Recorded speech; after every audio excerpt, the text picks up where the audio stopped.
इस GST news में हम लोग डिस्कस करेंगे कि फाइनेंशियल ईयर तो 18-19 के लिए जीएसटी एक्ट के अंतर्गत क्रेडिट नोट और डेबिट नोट को इशू करने की लास्ट डेट क्या है। taxhill.com के यूट्यूब चैनल पर मैं सी सतबीर सिंह आपका स्वागत करता हूं। रेगुलर अपडेट के लिए आप हमारे चैनल को सब्सक्राइब करें,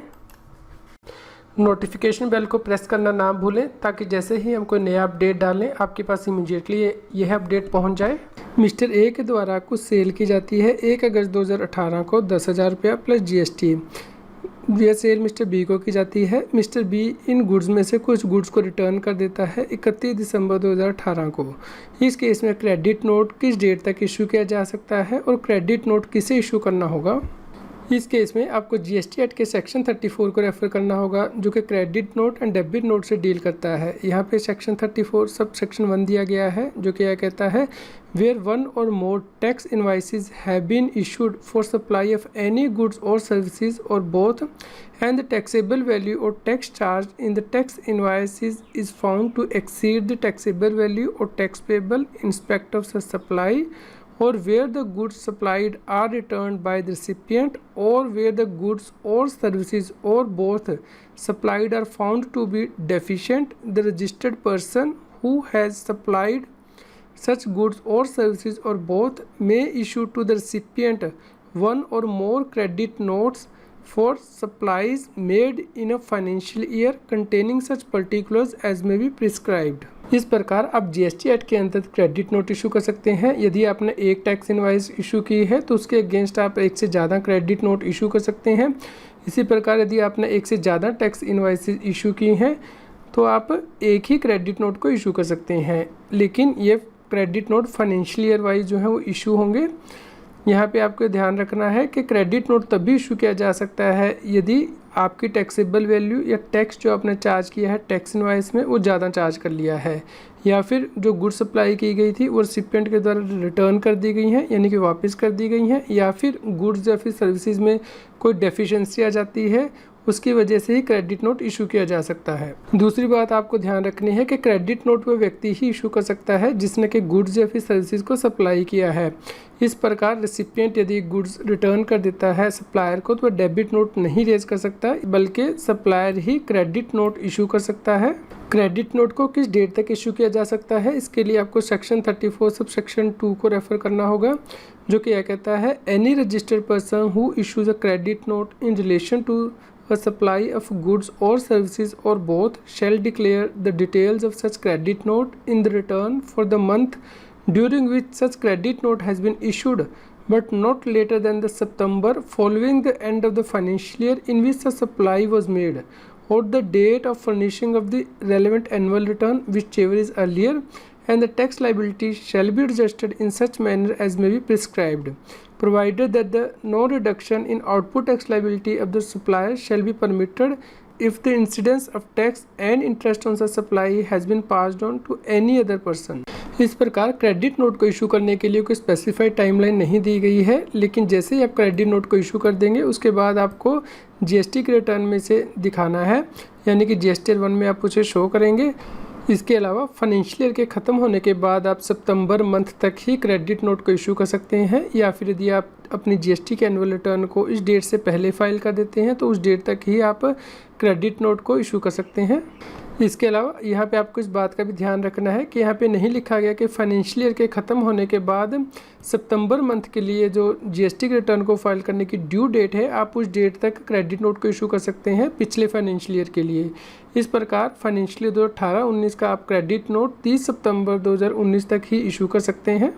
दूसरी बात आपको ध्यान रखनी है कि जीएसटी एक्ट में आप क्रेडिट नोट तभी इशू कर सकते हैं यदि आपने पहले टैक्स इनवाइस को इशू किया है। इस प्रकार पहले टैक्स इनवाइस इशू होनी चाहिए, उसके अगेंस्ट ही आप क्रेडिट नोट को इशू कर सकते हैं। इस प्रकार इस केस में क्रेडिट नोट फाइनेंशियल ईयर 2018-19 के लिए 30 सितंबर 2019 तक इशू किया जा सकता है, या फिर यदि आप एनुअल रिटर्न को इस डेट से पहले फाइल कर देते हैं तो उस डेट तक आप क्रेडिट नोट को इशू कर सकते हैं। लेकिन क्योंकि अभी फाइनेंशियल 2018-19 की जीएसटी के एनुअल रिटर्न को फाइल करने के लिए कोई फॉर्मेट नहीं दिया गया तो आप 30 सितंबर 2019 तक फाइनेंशियल ईयर 2018-19 का क्रेडिट नोट इशू कर सकते हैं,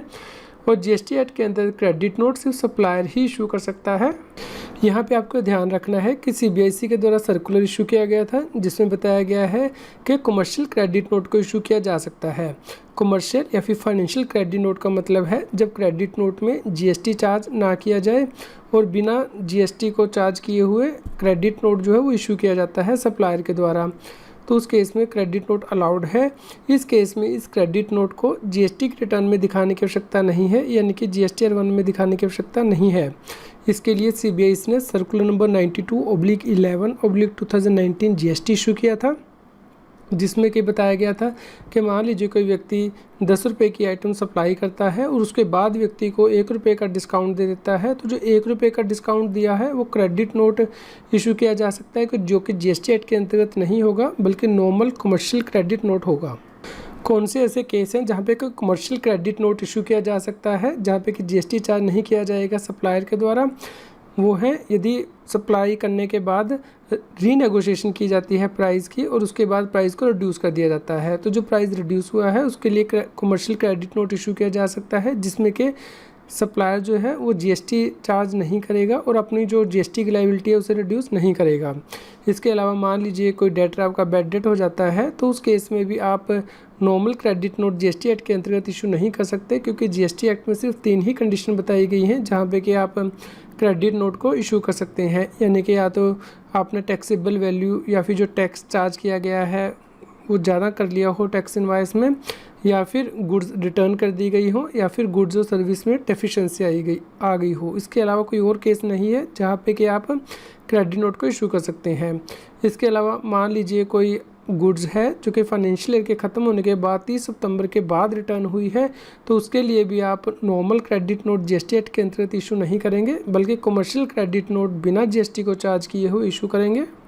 चलिए अब हम डेबिट नोट की प्रोविज़न को डिस्कस करते हैं। मान लीजिए मिस्टर ए के द्वारा कोई गुड सेल की जाती है जिसपे कि 12% जीएसटी चार्ज किया जाता है, लेकिन बाद में पता चलता है कि इस आइटम के ऊपर 18% जीएसटी चार्ज करना था, तो उस केस में डेबिट नोट फाइनेंशियल ईयर 2018-19 का किस डेट तक इशू किया जा सकता है और डेबिट नोट कौन इशू कर सकता है?